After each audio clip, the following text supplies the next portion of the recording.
بیان کرنے کے بعد اہدنا الصراط المستقیم، سیدھا راستہ دکھا اللہ۔ سیدھے راستے کے لیے یہ منہج اپنانا ضروری ہے، صحابہ کا فہم لینا ضروری ہے، صحابہ کے جیسے دین کو، اسلام کو، کتاب و سنت کو سمجھنا ضروری ہے تاکہ ہدایت ہو۔ یہ کون کہہ رہا؟ اللہ تعالیٰ سورہ بقرہ کی آیت ہے، فَإِنْ آمَنُوا بِمِثْلِ مَا آمَنْتُمْ بِهِ فَقَدِ اهْتَدَوْا۔ اگر ایمان ویسے ہوگا جیسے تمہارا ہے، صحابہ ایمان ہے، تو پھر وہ ہدایت پر ہوں گے۔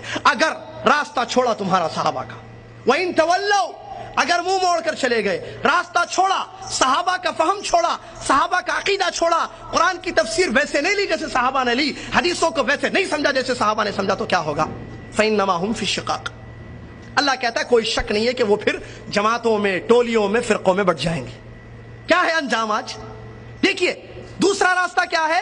نبی صلی اللہ علیہ وسلم کے صحابہ کو چھوڑ کر کسی اور طریقے سے، یا تو دماغ سے سمجھے، یا تو میجورٹی سے سمجھے، یا تو کسی ایک شخص کو متعین کر کے دین کو سمجھے، کتاب و سنت کو، تو اللہ تعالیٰ اس کا انجام بتا رہا ہے فَإِنَّمَا هُمْ فِي شِقَاقٍ۔ اس کا انجام یہ ہوگا صحابہ کے عقیدے کو چھوڑنے کا، کتاب و سنت کو صحابہ کے طریقے سے نہیں سمجھیں گے، اس کا انجام یہ ہوگا فَإِنَّمَا هُمْ فِي شِقَاقٍ، ٹولیوں میں، جماعتوں میں، فرقوں میں بٹ جائیں گے۔ اسلام ایک ہے، کتنی آج جماعتیں، یہ بھی مسلمان، وہ بھی مسلمان، وہ بھی مسلمان، یہ بھی کہتا ہے میں قرآن و حدیث کو ماننے والا، میں اللہ اور اس کے رسول پر ایمان لانے والا، وہ بھی کہتا ہے اس کا عقیدہ الگ ہے، اس کا عقیدہ الگ ہے، یہ کہتا ہے اللہ عرش پر ہے، وہ کہتا ہے اللہ ہر جگہ موجود ہے، وہ کہتا نہیں اللہ صرف 5 جگہ پر رہتا ہے، وہ کہتا نہیں اللہ ہمارے دلوں میں رہتا ہے۔ کیا ہے ایک اللہ کے بارے میں اتنے عقیدے؟ منہج صحابہ کا چھوڑا۔ رسول اللہ صلی اللہ علیہ وسلم کے بارے میں دیکھیے الگ الگ، کوئی کہتا حیاتی ہے، کوئی کہتا حیات ہے، کوئی کہتا نہیں وفات پا چکے ہیں، قبر میں زندہ ہے، کوئی کہتا قبر میں زندہ ہے، کوئی کہتا نہیں ہر جگہ زندہ ہے، جہاں چاہے آتے رہتے ہیں، جہاں چاہے حاضر ہوتے رہتے ہیں، آپ صرف درود پڑھ لیے آ جائیں گے۔ کوئی کہتا وہ مشکل کشا ہیں، وہ فلاں فلاں جگہ آتے ہیں، پریشانیاں دور کر دے، بس تم دل سے یاد کرو۔ کیا ہے یہ عقیدے؟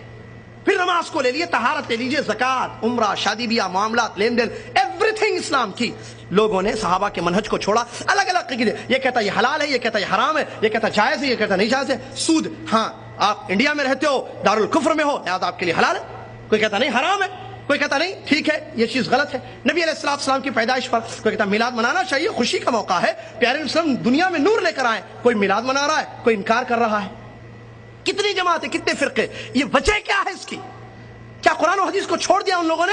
نہیں، یہ مت سمجھیں آپ پوائنٹ، پھنس جائیں گے، ورنہ وہ یہ نہیں کہتا کہ میں نہیں مانتا قرآن کو، آگے مثالیں بھی آ رہی، قرآن اور حدیث کو ماننے والے قوم ہیں یہ سب مسلمان۔ وہ جو شرک اکبر کرتا ہے، جو مزار پر جا کر پیشانی کو پٹکتا ہے، سجدہ کرتا ہے غیر اللہ کا، لا حول ولا قوت، وہ کہتا ہے میں اللہ اور اس کے رسول کو مانتا ہوں، روتا ہے نبی صلی اللہ علیہ وسلم کی محبت میں، داڑھی بھیگ جاتی ہے اس کی، لیکن وہ مزار پر سجدہ کر رہا ہے۔ نبی علیہ السلام کی قبر کا طواف کرتا ہے چھپ چھپ کر اندر، ہم نے دیکھا جامعہ اسلامیہ پڑھنے کے دوران۔ یہ کیا کتاب و سنت کو نہیں مانتا ہے؟ مانتا ہے۔ پھر وجہ کیا ہے؟ گڑبڑ کہاں ہے؟ پرابلم کہاں ہے؟ پرابلم سمجھنے میں ہے، پرابلم طریقے میں ہے، پرابلم منہج میں ہے۔ قرآن و حدیث کو بے شک تو مانتا ہے، لیکن قرآن و حدیث کو کیسے تو سمجھتا ہے میرے بھائی؟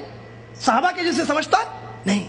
اسی لیے اللہ نے کہا کہ اگر تم صحابہ کا منہج چھوڑو گے، ٹولیوں میں بٹ جاؤ گے، جماعتیں الگ الگ ہو جائیں گی تمہاری۔ فی شقاق، شقاق کہتے ہیں اختلاف، الگ الگ ٹولیاں جماعت۔ فَسَيَكْفِيكَهُمُ اللَّهُ، قیامت کے دن اللہ تعالیٰ ان کا بدلہ دے گا۔ فَسَيَكْفِيكَهُمُ اللَّهُ، اللہ ان کے لیے کافی ہے، اللہ سننے والا اور جاننے والا ہے۔ یہ آیت میں جواب ہے، پہلی دلیل، 3 آیتیں دلیل میں پیش کروں گا انشاءاللہ۔ یہ پہلی آیت ہے جس میں اس سوال کا جواب ہے کہ ہم یا دنیا کا ہر مسلمان کتاب و سنت کو کیسے سمجھے، قرآن کا مطلب کیسے لے، نبی علیہ السلام کی حدیث کا مطلب کیسے لے۔ اس میں جواب دیا گیا مثل صحابہ اکرام کی جماعت نے جیسے سمجھا ہے کتاب و سنت کو، اللہ کہہ رہا ہے اگر ہدایت چاہتے ہو تو ویسے سمجھو، تم کو ہدایت میں دوں گا۔